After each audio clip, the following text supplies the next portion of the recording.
Welcome, we're Turning To Tabletop Games, and my name is James. I'm Kerby, and this is my lovely wife. Hi, I'm Aubree. And we're here with you today to talk about a game that we all have quite a passion for, Nexus Ops.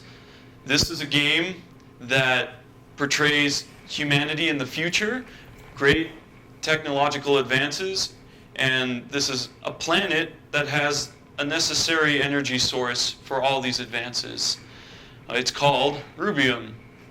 In this game, there's this hierarchy corporation that is hiring out these companies to harvest this rubium from this certain planet. The companies are represented by the players. And Zyborg Technologies for green.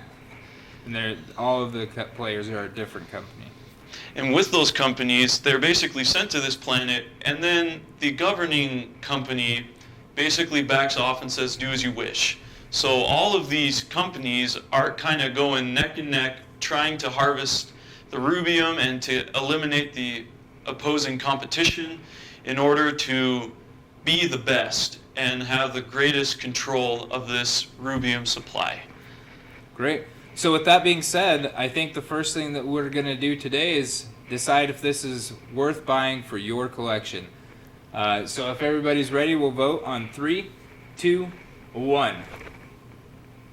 Well, would you look at that? I saw 2 thumbs up from Aubree. Which is pretty amazing. So why don't we let Aubree take her first crack at this? What is it that you like about it, since you would add it to our collection? All right, so I think you gave this to me for my birthday, and the reason why you got me this was because this was a good 2-player game that you saw in the reviews online. Yeah. And it actually turned out to be a good one for 2 players. I felt like the same quality of the challenge and the play time for 2 was the same as it was for 4. So I really liked that feature from there. And I'll be honest, I was like, oh no. I looked at the box and said, oh great. Well, I didn't say this to you because I didn't want to say anything, but I was like, oh no, it's a war game. You got me a war game. It's going to last forever. And it's going to be like Axis and Allies. So like, oh, it's going to take all day. But I was actually surprised. It turned out great because it ended quickly. It wasn't like dragging out forever like Risk does. I like that because it surprises you because you get so many points to win the game. And so because of that, you win quickly and you're not dying a slow death like in Risk. That's true. It has a lot of benefits over the basic game of Risk. I mean, Risk has evolved over the ages, but this is a game that overcomes a lot of problems with Risk where all you're trying to do is eliminate the other players from the board, and that's really it, and a lot of it's based on luck. There's still a luck component in this game with the battles, which to me, that's something great. I always enjoy a little bit of luck. I feel like I'm not the best competitor, so having a little bit of luck on my side is always a nice thing. But really, one thing that I really like about this game is that the way that the board is set up with, there's hidden things that you discover when you come into a new terrain. There's objectives that score you points that involve these hidden things, as well as attacking people on certain terrains. Basically, what the game does is makes you want to get out there and do stuff, instead of in Risk where it's like, well, I'm in a crappy position. I'm just going to sit around and wait for stuff to come my way in hopes that I can overcome North America, you know? Or go take that one guy so you can draw the card, and that's it. That's all you do. Yep. That's definitely true. The things I really enjoy about this game, a couple of them have kind of been touched upon, but one is there's a great variety in the units. Again, comparing this to something like Risk, it's just the same units with higher numbers, basically. But these actually have different abilities. They have different areas where they're stronger or weaker, and so that really makes it quite a lot more strategic of where you're placing these, where you're moving them, things like that. Along with that varying in units, you can see there's a difference in the terrain. It's not all the same terrain, and those have an effect as well.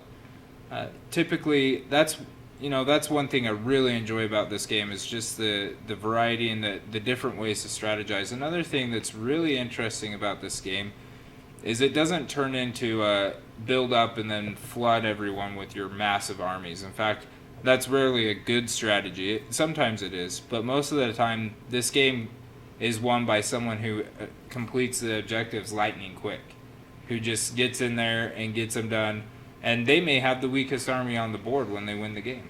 That's all there is to it. Yeah, it's true. It's a game that's a little bit hopeful for the underdog, really. You have different ways to win, so you don't have to just hit the big guy head on. It's a really awesome part. Yeah. I would mention one. I mean, I don't really have any major dislikes about this game. One thing that I don't even know how they'd fix, but it is a little bit of a pain, is just setup. I mean, setup's not terrible. It's not Axis and Allies Global Edition, that's for sure.